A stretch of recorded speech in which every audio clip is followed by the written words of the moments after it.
बहुत दूर एक राज्य में सरसस नाम का राजा हुआ करता था, जिसकी 12 सुंदर राजकुमारियां थी।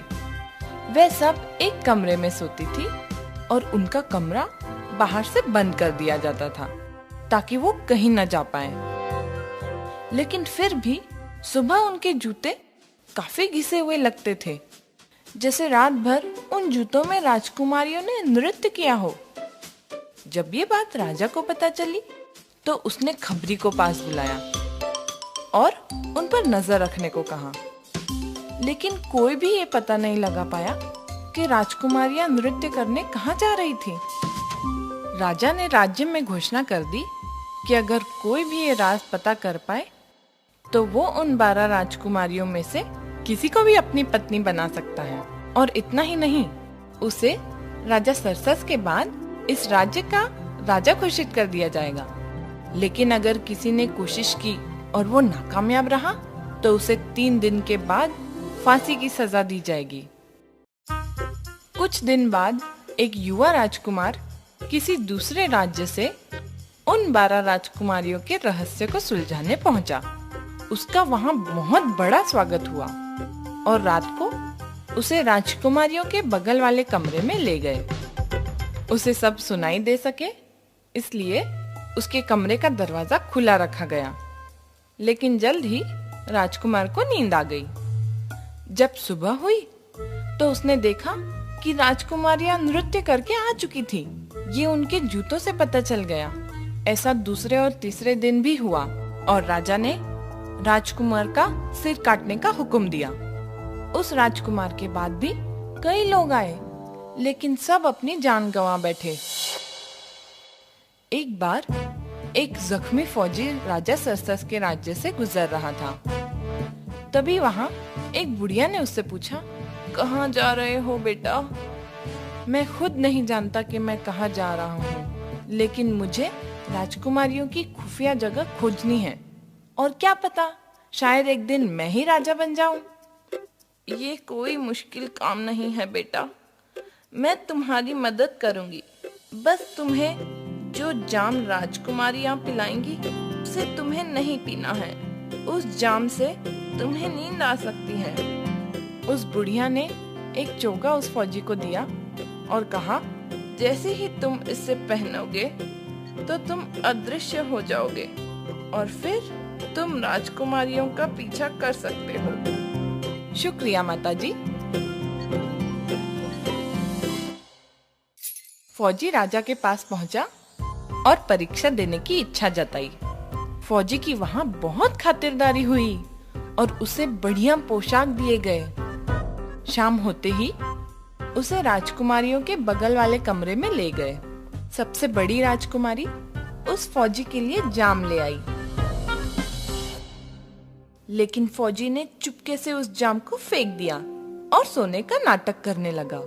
राजकुमारियां उसके खर्राटे सुनकर खिलखिला उठी। ये भी बाकियों की तरह अपनी जान गंवा बैठेगा। नए कपड़े पहनकर तैयार होने लगी। वे बहुत उत्साहित थी।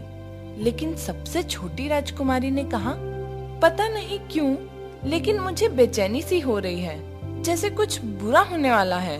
तुम्हें हर समय डर लगा रहता है। क्या तुम भूल गई कि इसके पहले भी हमें कोई पकड़ नहीं पाया है? अगर इस फौजी को नींद का जाम नहीं दिया होता तो भी ये सो जाता। जब वह सब तैयार हो गई, वह उस फौजी को देखने पहुंची जो कि बहुत जोर जोर से खर्राटे ले रहा था। बड़ी राजकुमारी ने ताली बजाई और एक खुफिया दरवाजा खुल गया जिसमें राजकुमारियां जाने लगी और फौजी ये सब धीरे से झांकते हुए देख रहा था। फौजी ने झट से चोगा पहना और अदृश्य हो गया और उनके पीछे चला गया। जल्दी में उसने सबसे छोटी राजकुमारी की पोशाक पर पैर रख दिया और राजकुमारी चिल्ला उठी, किसी ने मेरे कपड़े पकड़े। कोई नहीं है वहां, बस दीवार में एक कील है। वे सब एक सुंदर पेड़ों के कुंज में पहुंचे जहां सारी पत्तियां चांदी की थी। बहुत ही चमकती और दमकती जगह थी वो। फौजी ने एक शाख तोड़ी और उस पेड़ से आवाज आई, इस बार सच में मैंने कुछ सुना। क्या आप लोगों को कोई आवाज नहीं सुनाई दे रही? कोई आवाज नहीं है। ये तो उन राजकुमारों का शोर है जिनके साथ हम नृत्य करने जा रहे हैं। जैसे जैसे वे आगे बढ़ने लगे, उन्हें वहाँ सोने के, हीरे के पत्तों के पेड़ दिखने लगे और फौजी हर पेड़ से एक शाख तोड़ रहा था और जब जब वो शाखें तोड़ता तब तब आवाज होती। वे सब एक तालाब के पार पहुँचे जहाँ 12 नाव थी और हर नाव में एक सुंदर राजकुमार बैठा था। फौजी सबसे छोटी राजकुमारी की नाव में जा बैठा। छोटे राजकुमार ने कहा, आज नाव खींचने में काफी ताकत लग रही है। अचानक से नाव का वजन बढ़ गया है। तालाब की दूसरी ओर एक बढ़िया महल था जहाँ से मधुर संगीत सुनाई दे रहा था। उस महल में राजकुमार राजकुमारियों के साथ नृत्य करने लगे और फौजी भी, जो किसी को दिखाई नहीं दे रहा था, उनके साथ नृत्य करने लगा। उन्होंने तब तक नृत्य किया जब तक उनके जूते घिस नहीं गए। सभी वापस अपनी अपनी नाव में घर की ओर निकल पड़े। लेकिन इस बार फौजी सबसे बड़ी राजकुमारी की नाव में बैठा। जब वे पहुंच गए तो फौजी जल्दी से भागकर सबसे पहले अपने कमरे में आ गया और सोने का नाटक करने लगा। राजकुमारियों को उसे सोता हुआ देखकर राहत मिली। अगले दिन फौजी ने यह किस्सा किसी को नहीं बताया। वो दूसरी और तीसरी रात भी अदृश्य होकर राजकुमारियों के साथ गया और वहां से एक सुनहरा बर्तन उठा लाया। 3 दिन बाद राजा के सामने उस फौजी को उसकी चमकीली शाखें और सुनहरे बर्तन के साथ पेश किया गया। मेरी बेटियां कहाँ जाती हैं रोज रात को? राजा वे 12 राजकुमारों के साथ एक भूमिगत महल में नृत्य करने जाती हैं। फौजी ने राजा को पूरी बात बताई और वो शाखें और सुनहरा बर्तन भी दिखाया। राजा ने राजकुमारियों से पूछा कि क्या ये फौजी सच कह रहा है, तो उन्होंने हामी भरी। राजा ने फौजी से अपनी पत्नी चुनने को कहा और फौजी ने सबसे बड़ी राजकुमारी से शादी करने की इच्छा जताई। उसी दिन उनकी शादी हो गई और राजा ने फौजी को अपना वारिस घोषित किया। कई वर्षों बाद राजा गुजर गए और फौजी उस राज्य के राजा बन गए। लेकिन बाकी के 11 राजकुमारियों को अपने राजकुमार की बहुत याद आती थी। फौजी ने उनसे कहा कि अगर वे चाहें तो वे अपने राजकुमारों से शादी कर सकती हैं। उस रात नए राजा और रानी अपनी 11 राजकुमारियों के साथ आलीशान महल में गए, जहां उन सब की शादी हुई और नृत्य की राजकुमारियां वहां खुशी खुशी रहने लगी। एक बार की बात है, एक दूर राज्य में एक सुंदर राजकुमारी रहती थी। उसकी सुंदरता बहुत अनोखी थी, क्योंकि उसके लंबे लाल बाल थे और उसे गुलाब के फूलों से बहुत प्यार था। इतना प्यार कि सभी ने उसे राजकुमारी गुलाब कहना शुरू कर दिया। राज्य में हर कोई राजकुमारी को बहुत प्यार करता था। कुछ बच्चे उसके पास गुलाब का गुलदस्ता लेकर आए, जिसमें 3 प्रकार के गुलाब थे, लाल, सफेद और पीला। प्रणाम राजकुमारी गुलाब, कृपया हमें बताएं कि आपको कौन से गुलाब सबसे ज्यादा पसंद है? मुझे दुनिया के हर गुलाब से प्यार है। और सभी बच्चे हंस पड़े। राजकुमारी दयालु थीं और सभी को बहुत पसंद थीं। हर शाम राजकुमारी अपनी छत पर जाती और फिर ताली बजाती। ओ आओ प्यारे पंछी। तुरंत एक सुनहरा पंछी कहीं से उड़ता हुआ आया और उसके कंधे पर चढ़ गया। राजकुमारी के बाल एक चमकदार लाल रोशनी के साथ चमकने लगे। जल्द ही पक्षी ने एक धुन गाना शुरू कर दिया। राजकुमारी गुलाब ने भी उसके साथ गुनगुनाना शुरू किया और राज्य में हर कोई सो गया। और फिर गहरी नींद का आनंद उठाया।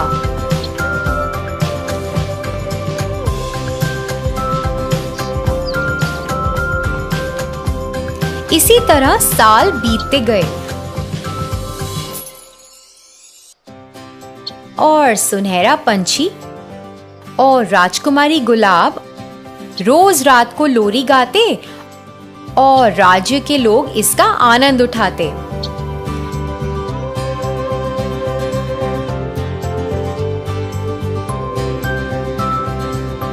अचानक एक दिन कुछ भयानक हुआ।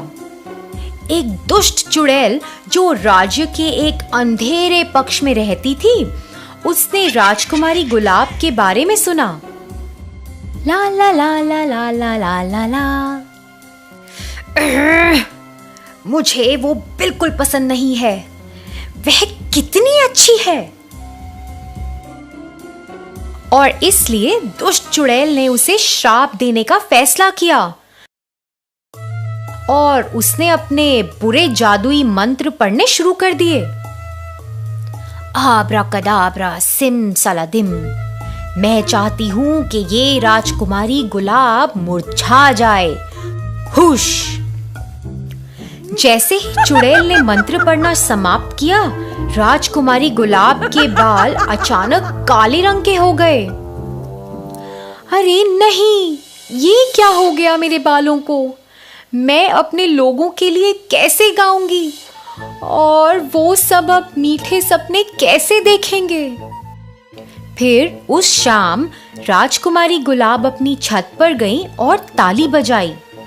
लेकिन जब सुनहरा पंछी दिखाई दिया तो उसके बाल लाल रंग के बजाय काले रंग से चमकने लगे। पक्षी ने अपनी सुरीली धुन गुनगुनाई और राजकुमारी गुलाब ने लोरी गाना शुरू किया।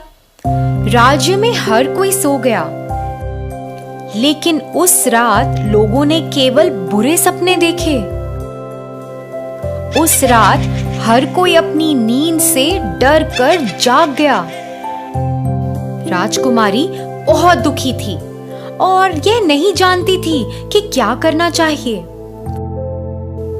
अगले दिन दुखी राजकुमारी ने पंछी को बुलाया और उसे अपनी मुसीबत के बारे में बताया और उसका समाधान मांगा। मेरे प्यारे सुनहरे पंछी, मुझे बताओ, मैं अपने लोगों के सपनों को कैसे फिर से मधुर बना सकती हूँ? अपने काले बालों को गुलाब जल में डुबाएं। क्या तुम्हें यकीन है कि इससे मदद मिलेगी? राजकुमारी ने पक्षी की सलाह के बारे में सोचा। उसने स्नान करने के लिए पानी तैयार किया और उसकी सतह पर गुलाब की पंखुड़ियों को छिड़का। फिर उसने अपने बालों को गुलाब जल में डुबोया और वो तुरंत लाल हो गए। अरे वाह, ये फिर से लाल हो गए हैं। शुक्रिया प्यारी चिड़िया। अब इस राज्य के सभी प्रिय लोग खुशी से सो सकते हैं। उस शाम जब चिड़िया राजकुमारी के कंधे पर आई तो उसके बालों की लाल चमक से रात एक बार फिर से सुहानी हो उठी। राजकुमारी ने लोरी गाना शुरू किया और सभी लोगों ने अपनी नींद में अच्छे सपनों का आनंद लिया। चुड़ैल गाने की आवाज सुनी जिससे वो बहुत नफरत करती थी। क्या वो वापस आ गई? दुष्ट चुड़ैल इतनी गुस्से में थी कि उसका श्राप टूट गया है। अब मैं उसे अपनी शक्ति दिखाऊंगी। आब्राकडाब्रा सिम सलादिम। मैं चाहती हूँ कि ये राजकुमारी गुलाब मुरझा जाए। हुश।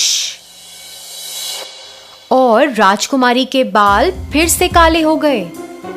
ओ नहीं, फिर से नहीं, मुझे क्या हो रहा है? लेकिन इस बार चुड़ैल ने ऐसा जादू किया जिससे पूरे राज्य में गुलाब खिलने बंद हो गए। चुड़ैल ने जाकर जब राजकुमारी को रोते हुए देखा तो वो बहुत खुश हुई। एक बार फिर दुखी राजकुमारी ने एक समाधान के लिए पंछी से पूछा। ओ सुनहरी चिड़िया, बताओ अब मुझे क्या करना चाहिए। मेरे बाल फिर से काले हो गए हैं और सभी लोग फिर से बुरे सपने देखेंगे। ये मैं सहन नहीं कर सकती। और सुनहरे पंछी ने पिछली बार की तरह उत्तर दिया, गुलाब जल में काले बाल को रखो। लेकिन पूरे राज्य में एक भी गुलाब नहीं बचा है। मुझे गुलाब कहाँ मिलेगा? पंछी चहक कर उड़ गया। राजकुमारी को पता नहीं था कि क्या करना है कि उसकी आंखें आंसुओं से भर गईं और एक आंसू नीचे जमीन पर गिर गया। उसी क्षण एक युवा सुंदर राजकुमार नीचे से जा रहा था और वह रुक गया और उसने एक छोटा सा डिब्बा निकाला। उसने उसमें से एक लाल बाल निकाला। फिर वो जमीन की ओर झुका और उसने बाल को राजकुमारी के आंसू के ऊपर रख दिया और फिर एक चमत्कार हो गया। अचानक वो लाल बाल एक लाल गुलाब में बदल गया। राजकुमार ने गुलाब को उठाया और राजकुमारी के पास ले गया। ये आपके लिए है सुंदर राजकुमारी। एक गुलाब? तुम्हें ये कहाँ से मिला? मैंने इसे आपके आंसू और एक लाल बाल के साथ बनाया है। उत्साहित होकर उसने गुलाब लिया और तुरंत अपने आंसू पोंछे। उसने पंखुड़ियों को तोड़ा, पानी में डाल दिया। उसने पानी में बाल डाले और अभिशाप टूट गया। तभी राजा रानी और कुछ नौकर राजकुमारी के कक्ष में दाखिल हुए। सब लोग हैरान थे। सुनो बेटा, तुम्हें वो लाल बाल कहाँ मिला? राजा जी, जब राजकुमारी और मैं दोनों बच्चे थे, मैंने मेरी वफादारी के संकेत के रूप में उनके सर से एक बाल उठाया था और राजकुमारी ने भी मेरा एक बाल खींचा था और अपने पास रखा था। फिर राजकुमारी ने पुष्टि की और एक छोटा सा डिब्बा निकाला। उसे खोलने पर उसमें से राजकुमार का बाल निकला। हर कोई इस खबर से बहुत खुश था। यह जानने के बाद कि उसका अभिशाप फिर से टूट गया है, दुष्ट चुड़ैल की बुराई इतनी बढ़ गई कि वह फट गई और उसके 1000 छोटे टुकड़े हो गए। आखिरकार गुलाब के फूलों को एक बार फिर से राज्य के हर बगीचे में लगाया गया। राजकुमार और राजकुमारी गुलाब ने जल्द ही शादी कर ली और दया और उदारता के साथ राज्य पर शासन किया।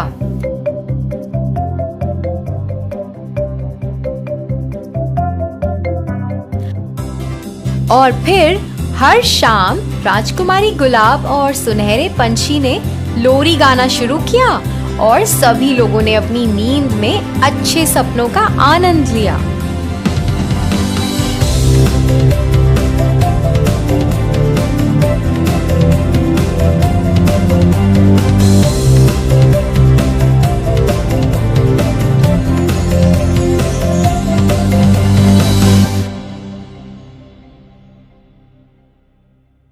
सिंड्रेला। कई साल पहले थी एक अति सुंदर और दयालु लड़की सिंड्रेला। सिंड्रेला की माँ उसके बचपन में ही चल बसी थी। कम उम्र से ही सिंड्रेला को अपने पिताजी का और अपने सौतेली बहनों का ख्याल रखना पड़ा, क्योंकि उसकी माँ असल में उसके पिता की दूसरी पत्नी थी। सिंड्रेला की बहनें उसको बिल्कुल पसंद नहीं करते थे। बड़े होने के बाद भी वे सिंड्रेला को नौकरानी की तरह रखते थे और बुरा बर्ताव करते थे।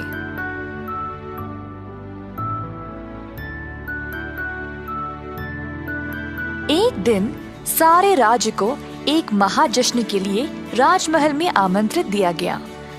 सिंड्रेला 17 वर्ष की हो चुकी थी और महाराज ने राज्य की सारी जवान लड़कियों को ग्रैंड बॉल के लिए बुलाया था।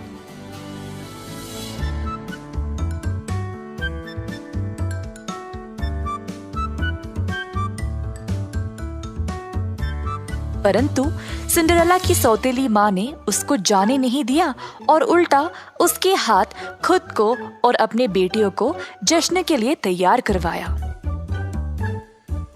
दिन भर उससे काम करवाया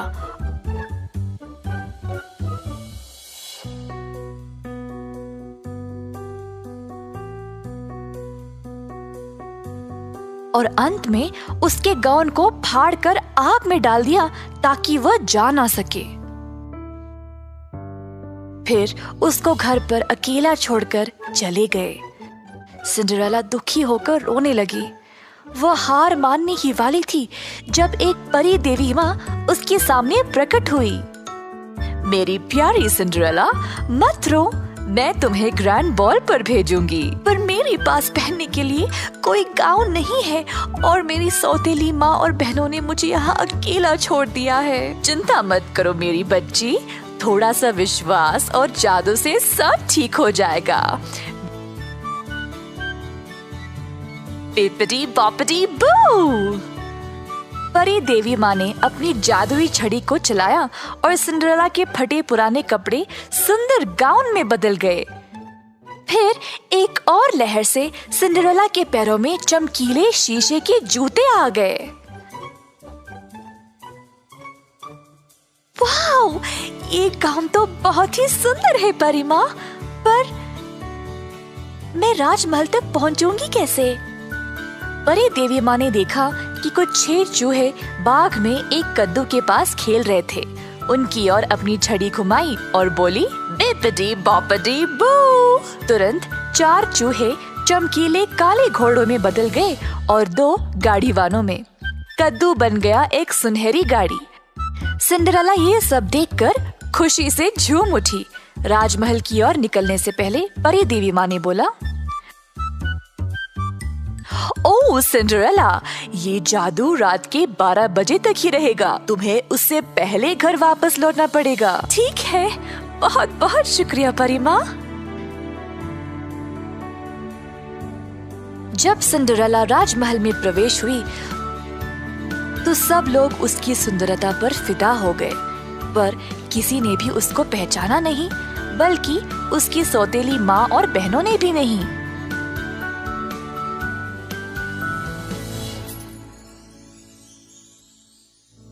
सुंदर राजकुमार को सिंड्रेला को देखते ही उससे प्यार हो गया। उसके पास गया और पूछा,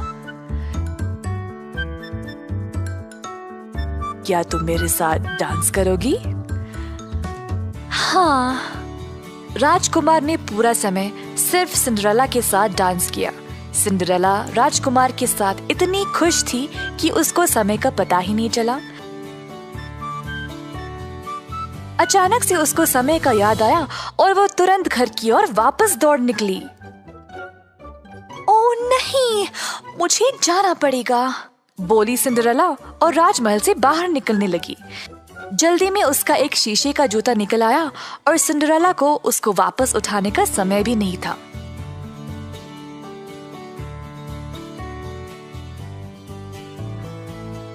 बारह बजते ही वह घर पहुंच गई। उसकी गाड़ी वापस कद्दू में बन गया, घोड़े चूहों में और उसका गाउन वापस उसके फटे पुराने कपड़ों में। उसकी सौतेली माँ और बहन कुछ ही देर बाद घर वापस लौट आए। तीनों उस सुंदर लड़की के बारे में बातें कर रहे थे जो राजकुमार के साथ डांस कर रही थी। राजकुमार को सिंड्रेला से प्यार हो चुका था, पर वो उसका नाम तक नहीं जानता था। उसको सिंड्रेला की शीशे की जूती मिली।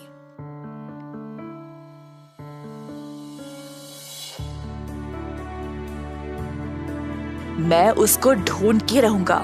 जिस लड़की का भी पैर इस जूते में आएगा वही मेरी रानी बनेगी। अगले दिन से राजकुमार और उसके सेवक निकले उस लड़की की तलाश में।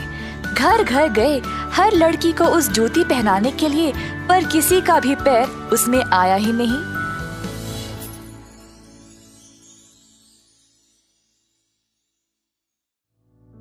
अंत में राजकुमार सिंड्रेला के घर आया। सौतेली बहनों ने अपने पैर जोर जबरदस्ती उस जूती में डालने की कोशिश की, पर हो ही नहीं पाया।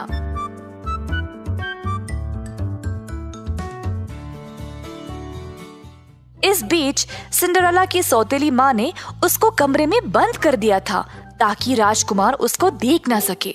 सिंड्रेला तड़प के रोने लगी, ये ना जानते हुए कि वह क्या करे। अपने आप को बेहतर महसूस कराने के लिए सिंड्रेला गाना गाने लगी। इसी दौरान अब राजकुमार ने हार मान ही ली, जब अचानक से उसको सिंड्रेला की सुरीली आवाज सुनाई दी। राजकुमार ने सौतेली माँ से पूछा कि क्या घर में कोई और बालिका थी। सौतेली माँ ने बहुत कोशिश की राजकुमार को वहां से भेजने के लिए, पर राजकुमार ने अपने सैनिकों को आदेश दिया घर की तलाशी करने के लिए। आखिरकार सिंड्रेला को ढूंढ लाया गया और फिर जब उसने जूती को पहना तो उसको अच्छे से आ गया। राजकुमार ने अपने प्यार को पहचान लिया था।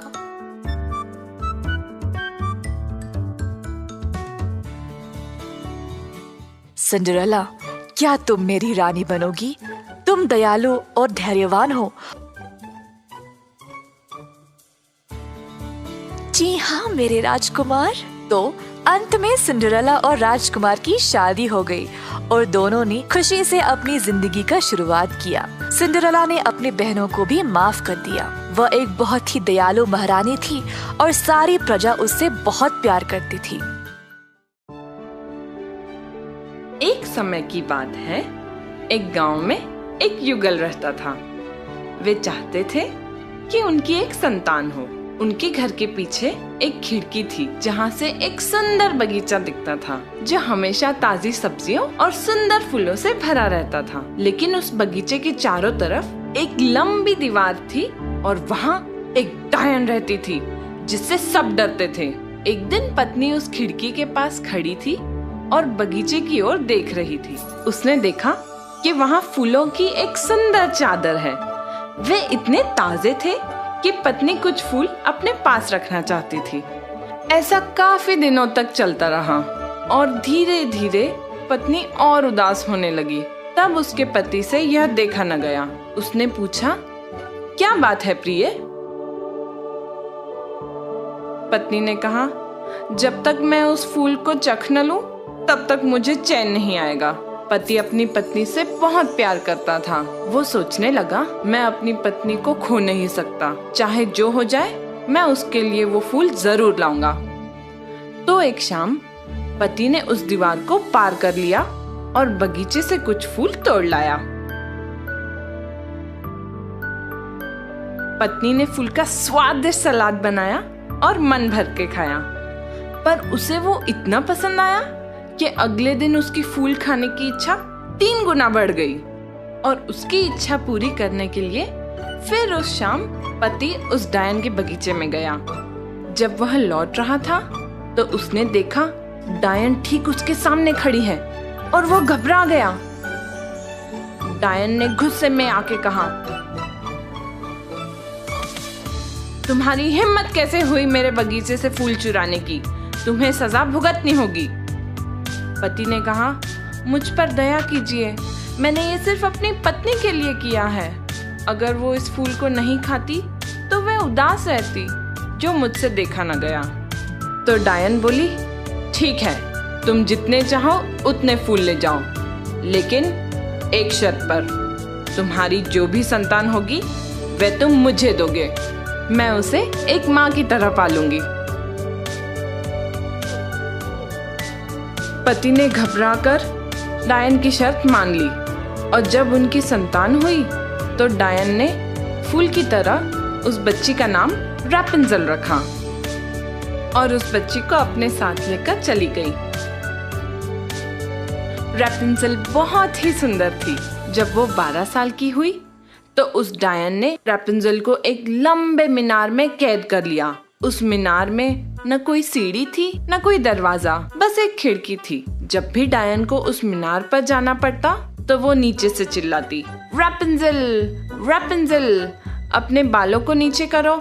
जब रैपुंज़ेल ये सुनती तो वो उसके लंबे सुनहरे बाल मीनार की खिड़की से नीचे फेंकती और डायन उसके बालों से ऊपर आ जाती। कई साल बीत गए। एक बार एक राजकुमार उस मीनार के पास पहुंचा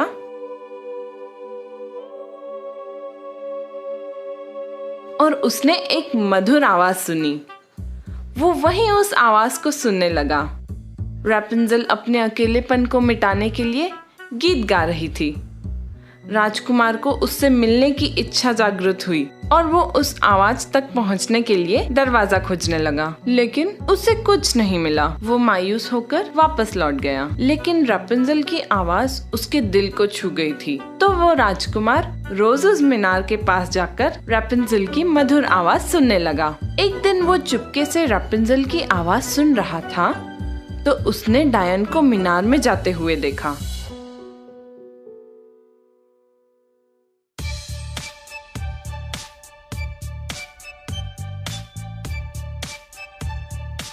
राजकुमार ने सोचा, अगर यही एक तरीका है मीनार तक पहुंचने का, तो मैं भी अपनी किस्मत आजमाऊंगा। अगले दिन जैसे ही शाम हुई, राजकुमार उस मीनार के नीचे से चिल्लाने लगा, रैपुंज़ेल, रैपुंज़ेल, अपने बाल नीचे करो। और रैपुंज़ेल ने अपने बाल नीचे किए और राजकुमार मीनार तक पहुंच गया। रैपुंज़ेल उसे देखकर घबरा गई, क्योंकि आज तक उसने किसी आदमी को नहीं देखा था। लेकिन राजकुमार ने उससे बड़े प्यार से बात की और कहा कि रैपुंज़ेल की मधुर आवाज ने उसके दिल को छू लिया था। रैपुंज़ेल ने सोचा, ये राजकुमार कितना जवान और सुंदर है, और रैपुंज़ेल ने उससे शादी करने का निर्णय लिया। उसने कहा, मैं तुम्हारे साथ चलूंगी, पर हम इस मीनार से निकलेंगे कैसे?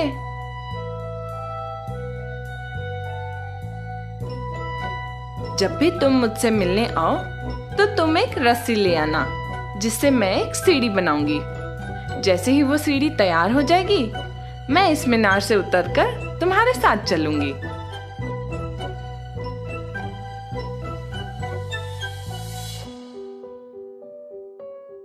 डायन को इस बारे में कुछ पता नहीं था। जब एक दिन रैपुंज़ेल ने कहा, माँ, ऐसा क्यों है कि आप मेरे बालों से धीरे चढ़ते हो और राजकुमार पलक झपकते ही चढ़ जाता है? डायन ने कहा, ये मैं क्या सुन रही हूँ? मुझे लगा कि मैंने तुम्हें पूरी दुनिया से छुपा कर रखा है और तुमने मुझे धोखा दिया। गुस्से में आकर डायन ने रैपुंज़ेल के लंबे सुनहरे बाल काट दिए। डायन इतनी कठोर दिल थी कि उसने रैपुंज़ेल को एक सुनसान जगह पर छोड़ दिया।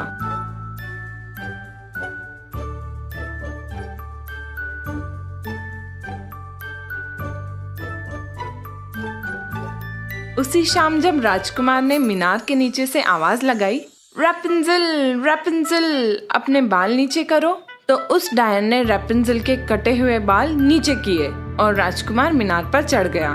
लेकिन रैपुंज़ेल की जगह उसने देखा कि वहाँ डायन है।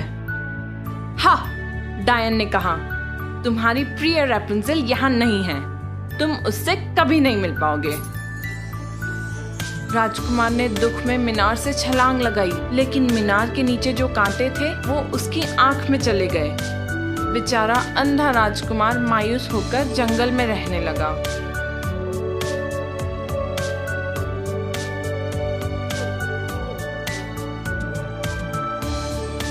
कुछ सालों बाद राजकुमार एक सुनसान जगह पर पहुंचा जहां रैपुंज़ेल रहती थी। उसने एक आवाज सुनी और वो उस आवाज की तरफ जाने लगा। रैपुंज़ेल ने उसे देखकर गले लगा लिया और रोने लगी। जब उसके आंसू राजकुमार की आंख पर गिरे तो राजकुमार फिर से देखने लगा। राजकुमार रैपुंज़ेल को अपने राज्य में ले गया, जहां वे खुशी खुशी रहने लगे। Sleeping beauty. कई साल पहले एक दूर के राज्य में रहते थे एक राजा और एक रानी। रानी को बहुत समय से एक बच्चे की चाहत थी, पर कुछ हो नहीं पाया। एक दिन हुआ चमत्कार और रानी ने एक सुंदर सी राजकुमारी को जन्म दिया। राजकुमारी इतनी प्यारी और सुंदर थी कि राजा खुशी से झूम उठा। उसने एक बहुत शानदार दावत का प्रबंध किया अपने दोस्तों और पड़ोसियों के लिए। राज्य के 7 परियां भी इस अवसर पर बुलाए गए थे, छोटी राजकुमारी को आशीर्वाद देने के लिए। जल्द परियां राजकुमारी के पास इकट्ठा हो गए और एक एक करके सब उसको उपहार देने लगे। पहली परी ने राजकुमार को सुंदरता का वरदान दिया। दूसरी ने उसको एक दयालु और उदार स्वभाव का वरदान दिया। तीसरे ने उसको गौरव का वरदान दिया। चौथी परी ने कहा कि राजकुमारी पंख की तरह हल्के रूप में नाच पाएगी। पांचवी परी ने कहा कि वह बुलबुल जैसी मीठा गाएगी। छठी परी ने कहा कि वह हर कोई संगीत वाद्य यंत्रों को बजा पाएगी। सारे मेहमान जश्न का आनंद ले ही रहे थे जब अचानक से दरवाजा जोर से खुला और एक बूढ़ी परी काले कपड़े पहने हुए अंदर आई। वो बहुत गुस्से में थी क्योंकि उसको जश्न के लिए बुलाया नहीं गया था। ऊंची आवाज में उसने कहा, राजकुमारी जब 15 वर्ष की हो जाएगी तब वो खुद को धूरी पर चुभेगी और मर गिर पड़ेगी। तुरंत मुड़कर बूढ़ी परी वहां से चली गई। सारे मेहमान आश्चर्यचकित रह गए और रानी रोते हुए टूट पड़ी। पर सातवीं परी, जिसने अभी तक राजकुमारी को वरदान नहीं दिया था, आगे आई। धीरे से उसने कहा, अब राजकुमारी मर तो नहीं जाएगी, पर वह एक गहरी नींद में चली जाएगी जो 100 साल तक रहेगा। जैसे समय गुजरता गया, एक एक करके परियों के वरदान सच होने लगे। राजकुमारी एक सुंदर, सुशील और दयालु लड़की में बड़ी हुई। जो भी उसको देखता था उससे प्यार करता था। राजा और रानी राजकुमारी को उसके श्राप से बचाने की पूरी कोशिश में थे और आदेश दिया कि राज्य के सारे धूर्यों को नष्ट किया जाए और इस श्राप के बारे में राजकुमारी को बिल्कुल पता नहीं लगना चाहिए। अपने 15वीं जन्मदिन पर राजकुमारी उत्सुकता से जाग उठी।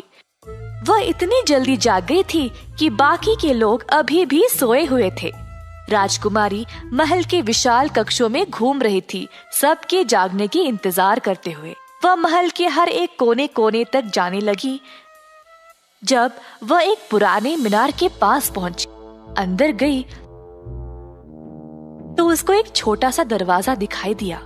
एक जंग भरा चाबी ताले पर लगा हुआ था और जब राजकुमारी ने उसको घुमाया तो दरवाजा खुल गया। अंदर थी एक बूढ़ी महिला जो अपने धूरी को घुमाने में व्यस्त थी। बूढ़ी महिला बहरी थी तो उसने राजा का आदेश नहीं सुना था धूरी नष्ट करने की। शुभ दिन अम्मा जी, ये आप क्या कर रही हो? मैं कताई कर रही हूँ। ये है क्या जो ऐसे घूम रहा है? पूछी राजकुमारी और धूरी को खुद घुमाने की कोशिश की, पर धूरी को छूते ही उसकी उंगली को चुभ गई। उसी समय राजकुमारी बाजू में रखे बिस्तर पर गिर पड़ी एक गहरी नींद में। राजा, रानी और महल के बाकी लोग जो सुबह जागकर अपने काम कर रहे थे, बीच में ही सब नींद में गिर पड़े। अस्तबल में घोड़े भी सो गए, बाग में कुत्ते, छत पे कबूतर और दीवार पर मक्खियां तक भी सो गए।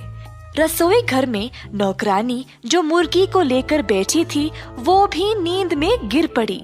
महल का बावर्ची जो किसी लड़के को शरारती के लिए डांट रहा था, अचानक से दोनों सो गए। सब कुछ एकदम से शांत हो गया। हवा भी चलना बंद हो गया और एक पत्ता भी नहीं हिल रहा था। महल के इर्द गिर्द पेड़ पौधे ऊंचा ऊंचा बढ़ते गए जब तक महल पूरा ढंप गया।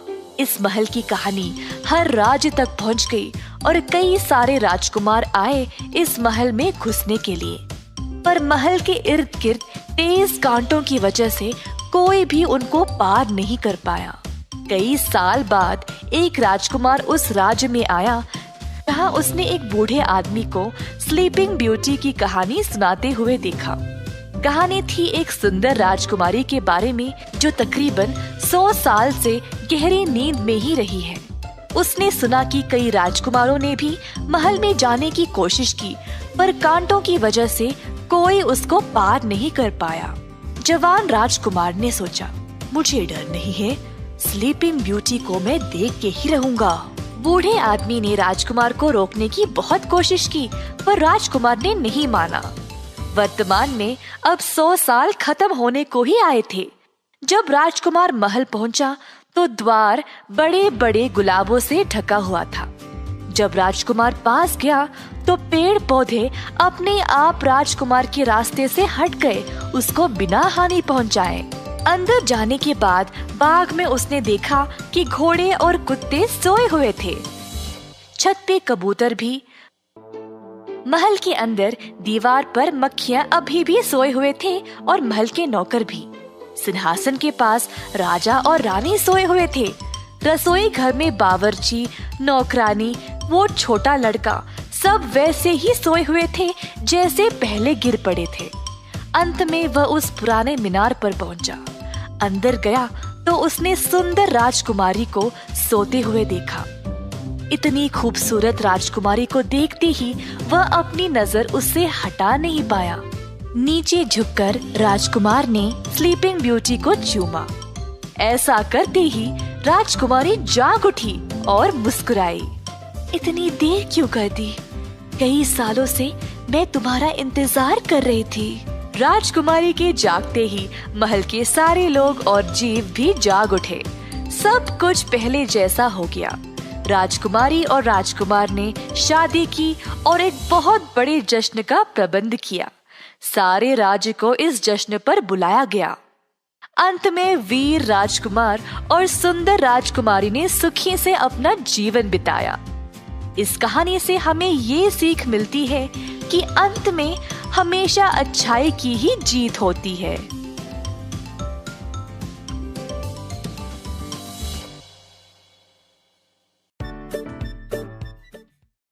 कई साल पहले एक राजा और रानी रहा करते थे। रानी बहुत ही मुलायम स्वभाव की थी और सारी प्रजा उनको बहुत चाहती थी।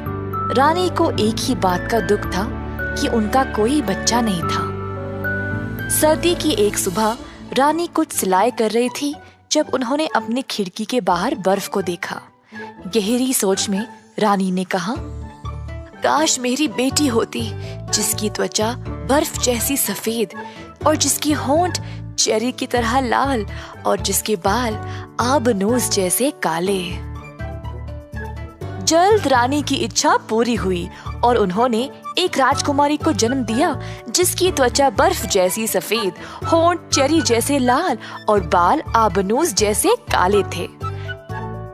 परंतु जन्म देने के बाद ही रानी का देहांत हो गया। कुछ समय बाद राजा ने दूसरी शादी कर ली, एक सुंदर महिला से जो बहुत घमंडी और क्रूर थी। वह काला जादू करती थी और उसके पास था एक जादुई ऐना। हर रोज वह ऐने से पूछती थी, ऐना ऐना बता तू जरा सबसे सुंदर कौन है यहाँ? और ऐना हर बार जवाब देता, आपसे सुंदर और कौन है भला? ये सुनकर रानी प्रसन्न हो जाती थी क्योंकि जादुई ऐना केवल सच बोलता था। एक सुबह रानी ने पूछा, ऐना ऐना बता तो जरा सबसे सुंदर कौन है यहाँ? आप ही हो मेरी रानी, पर आपसे सुंदर स्नो वाइट राजकुमारी। रानी क्रोध से आग बबूली हो गई और उसने अपने शिकारी को आदेश दिया स्नो वाइट का अंत करने के लिए। उसने सबूत में स्नो वाइट का दिल वापस ले आने को कहा। शिकारी स्नो वाइट को कहीं दूर जंगल में ले गया, परंतु उसको मार न पाया। उसने स्नो वाइट को भाग जाने के लिए कहा और बोला कि वह महल कभी भी वापस न आए।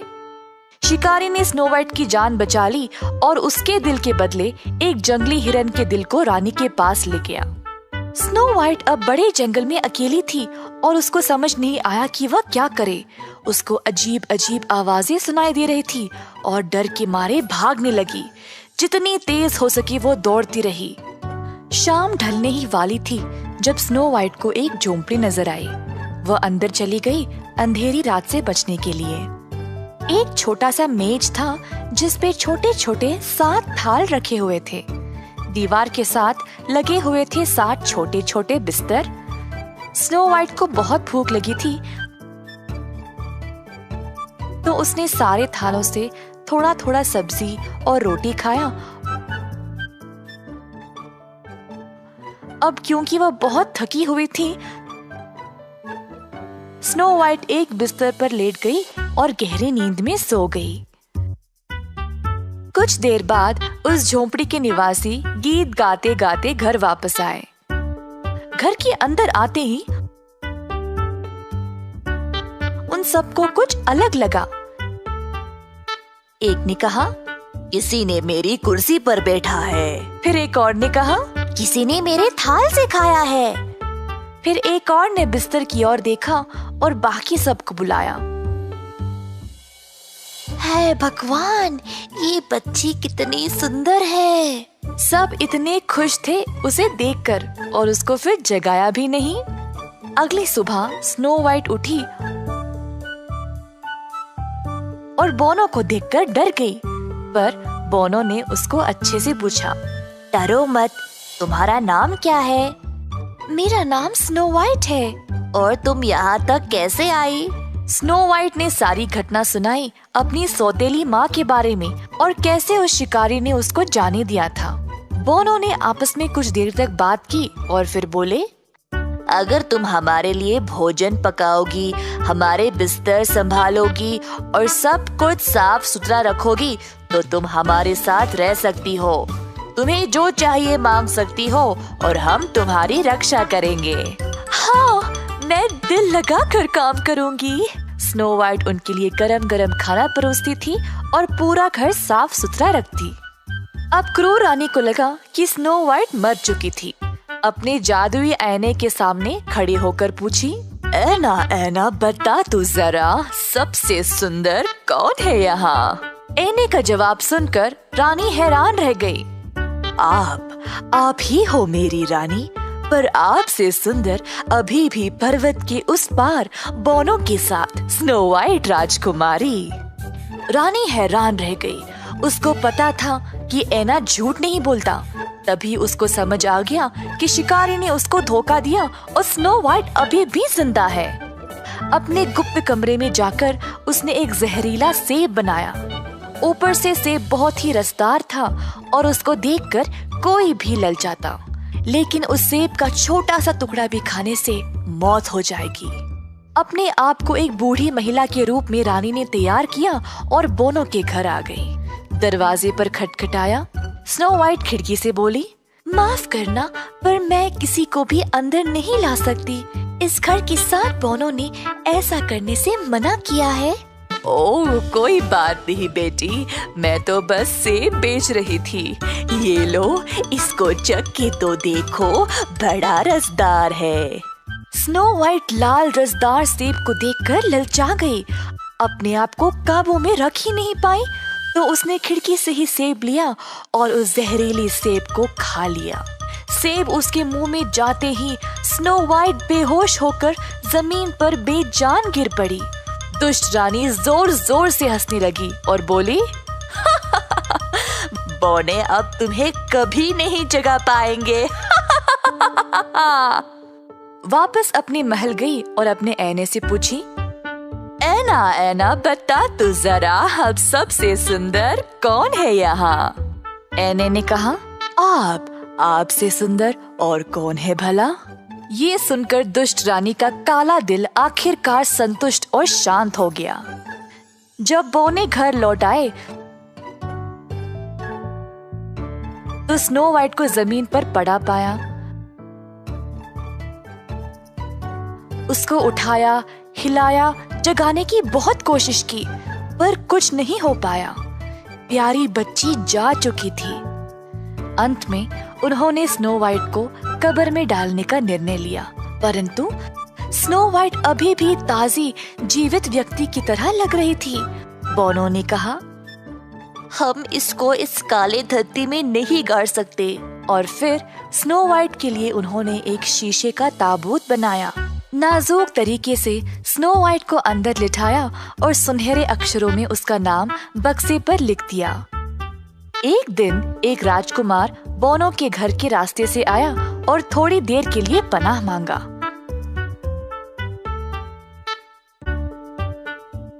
तभी राजकुमार की नजर स्नो वाइट पर पड़ी। राजकुमार ने बोनो से कहा, मुझे ये ताबूत दे दो और मैं तुम्हें मुंह मांगी रकम दूंगा। बोनो ने कहा, दुनिया का सारा सोना दे दो हमें, तब भी हम इसको नहीं देंगे। फिर मुझे इसको ऐसे ही दे दो, क्योंकि मैं अब स्नो वाइट को देखे बिना नहीं जी सकता। मैं इसको आदर और सम्मान से सुरक्षित रखूंगा। बोनो को राजकुमार के लिए बुरा लगा और फिर स्नो वाइट के ताबूत को उसे सौंप दिया। आप इसे ले जा सकते हो, परंतु कुछ करो, हमारी स्नो वाइट को ठीक कर दो। राजकुमार धीरे से ताबूत के पास गया। उसने सुंदर स्नो वाइट की ओर देखा और उसकी खूबसूरती में गुम होकर हल्के से उसका हाथ लिया और चूमा। राजकुमार के चूमते ही अचानक से स्नो वाइट जाग गई। वो फिर से जीवित हो गई। हे भगवान, मैं हूँ कहाँ? बोल उठी स्नो वाइट। डरो मत, मैं राजकुमार हूँ और तुम मेरे साथ हो। स्नो वाइट, मैं तुमसे बहुत प्यार करता हूँ। मेरे साथ आ जाओ और मेरी सहभागी बन जाओ। राजकुमार को देखते ही स्नो वाइट को भी उससे प्यार हो गया। दोनों की शादी बड़ी धूमधाम से हुई। जब महाराज को इस दुष्ट रानी के बारे में पता चला तो उन्होंने उस रानी को हमेशा हमेशा के लिए उस जगह से निर्वासित कर दिया। अंत में स्नो वाइट और राजकुमार ने खुशी से और प्यार से अपना जीवन बिताया। बर्फ रानी। कई साल पहले रहते थे दो बच्चे, जो और तारा। बच्चे अपने दादी माँ के साथ रहते थे। कहीं दूर रहती थी एक बर्फ रानी, जिसने एक बच्ची ईशा को अपने कब्जे में रखा था। बर्फ रानी जो और तारा को भी पकड़ना चाहती थी। एक शाम जब जो, तारा और उनकी दादी घर लौट रहे थे, तो उन्होंने एक बर्फ के बवंडर को उनकी ओर आते हुए देखा। वो बवंडर असल में बर्फ रानी थी, जो तारा और जो को पकड़ने के लिए आई थी। तीनों भयभीत हो गए और उससे छुटकारा पाने की कोशिश की, परंतु बेचारा जो पकड़ा गया। दुखी होकर तारा और दादी माँ घर वापस लौट गए। इसी तरह कई साल बीत गए और बुरी सेहत की वजह से बूढ़ी दादी माँ भी चल बसी। तारा अपने पालतू जानवर के साथ अकेले रहने लगी।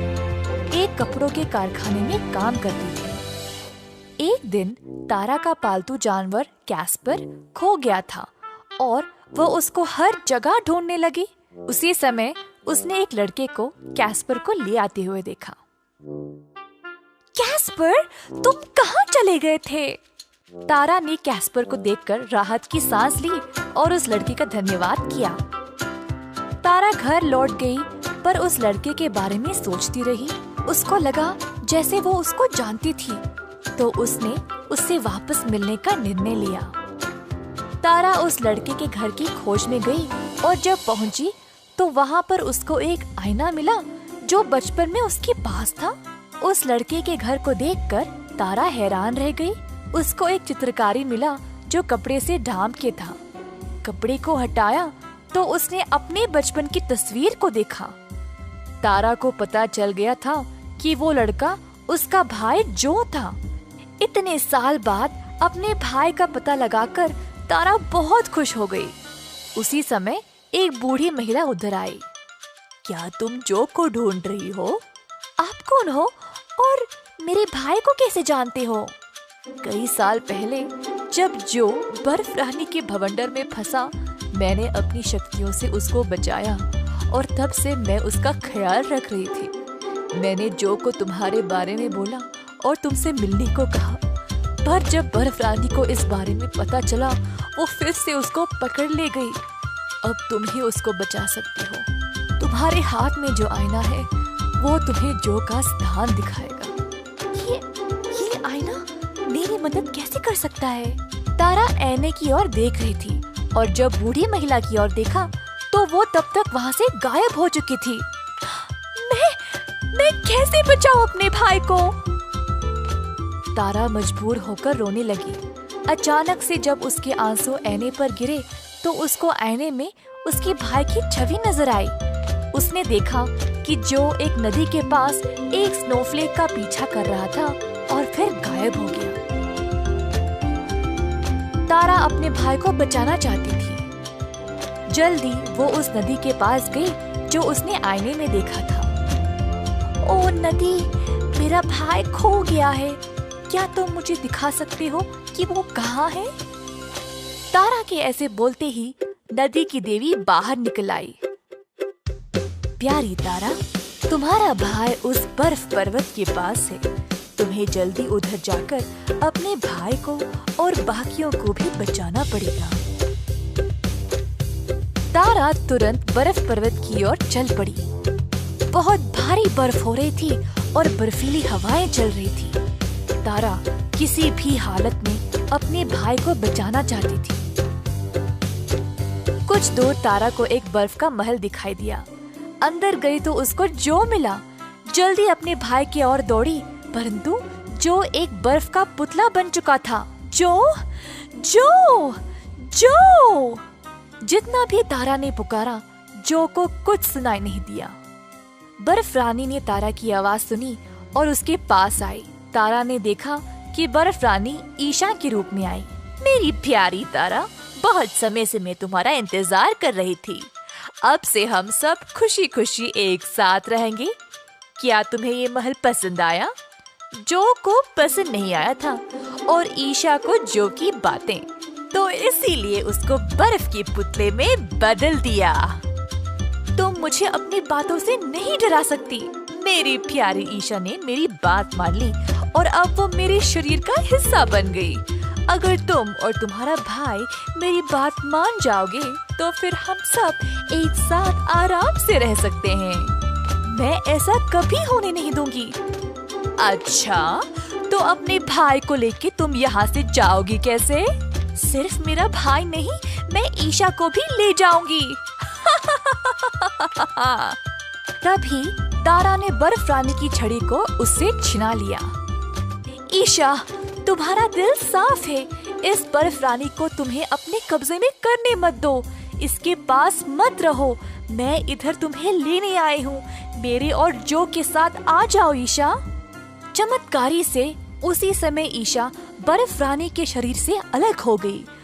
उसने फिर बर्फ की छड़ी को लिया और तोड़ दिया और उसका महल नष्ट हो गया।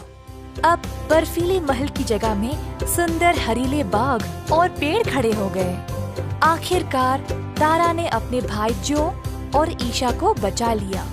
बाकी के बंदी भी मुक्त हो गए। सबों ने तारा का धन्यवाद किया और फिर खुशी से अपना जीवन बिताया।